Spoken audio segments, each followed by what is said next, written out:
അതിർത്തിയിൽ കാലാകാലങ്ങളായി പ്രശ്നങ്ങൾ സൃഷ്ടിക്കുന്ന ചൈനയും പാകിസ്ഥാനും കരുതിയിരിക്കുക. അതിർത്തി കടന്നുള്ള പ്രകോപനങ്ങൾക്ക് ചുട്ട മറുപടി നൽകാനുള്ള ഇന്ത്യയുടെ തയ്യാറെടുപ്പ് കൂടുതൽ ശക്തവും നവീനവും ആയിക്കൊണ്ടിരിക്കുകയാണ്.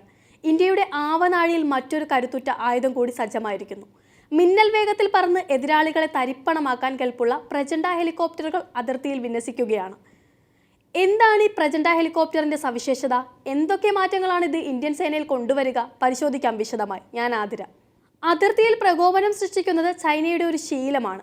ഇന്ത്യയുടെ ഭൂപ്രദേശത്തേക്ക് നുഴഞ്ഞു കയറുക, പ്രകോപനമുണ്ടാക്കുക, ഇന്ത്യയിലേക്ക് ഭീകരരെ കടത്തിവിട്ട് രാജ്യത്ത് അരാജകത്വം സൃഷ്ടിക്കുക, അതാണ് അവരുടെ രീതി.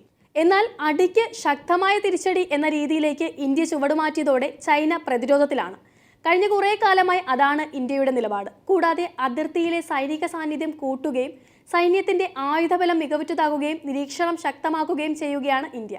അതിന്റെ ഭാഗമായി ഒട്ടേറെ നവീന സംവിധാനങ്ങൾ നമ്മൾ ഒരുക്കി. ആ നിരയിലേക്ക് ലഘു യുദ്ധ ഹെലികോപ്റ്ററുകൾ നാം വിന്യസിക്കുകയാണ്. അതാണ് പ്രചണ്ഡ. ഇന്ത്യ നിർമ്മിച്ച ആദ്യ വിവിധോദ്ദേശ യുദ്ധ ഹെലികോപ്റ്ററുകളാണ് പ്രചണ്ഡ. ഒന്നും രണ്ടുമല്ല, 156 പ്രചണ്ഡ ഹെലികോപ്റ്ററുകളാണ് ഇന്ത്യൻ പ്രതിരോധത്തിന്റെ ഭാഗമാവുക. കരസേന 90ഉം വ്യോമസേന 66ഉം കോപ്റ്ററുകളാണ് സ്വന്തമാക്കുക.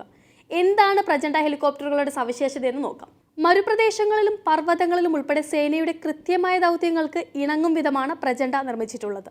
2 വർഷം മുമ്പ് ചൈനയുമായി സംഘർഷത്തിനിടെ അമേരിക്കയിൽ നിന്ന് വാങ്ങിയ 22 അപ്പാച്ചെ ആക്രമണ കോപ്റ്ററുകൾ വ്യോമസേന ലഡാക്കിൽ വിന്യസിച്ചിരുന്നു.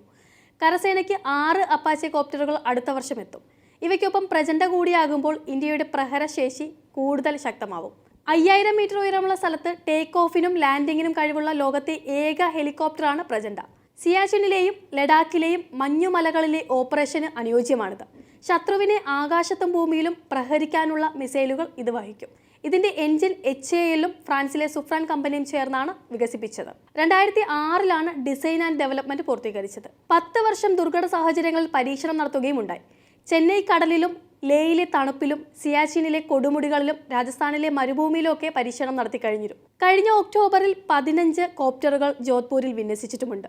എന്തൊക്കെയാണ് ഇതിന്റെ ശേഷികൾ എന്ന് നോക്കാം. സമഗ്ര മേഖലകളിലും കുതിക്കുന്ന ഇന്ത്യയുടെ പ്രതിരോധവും അത്യാധുനികമായി കൊണ്ടിരിക്കുന്ന ലോകത്തെ ഏറ്റവും മികച്ച സൈനികരാണ് ഇന്ത്യയുടേത്.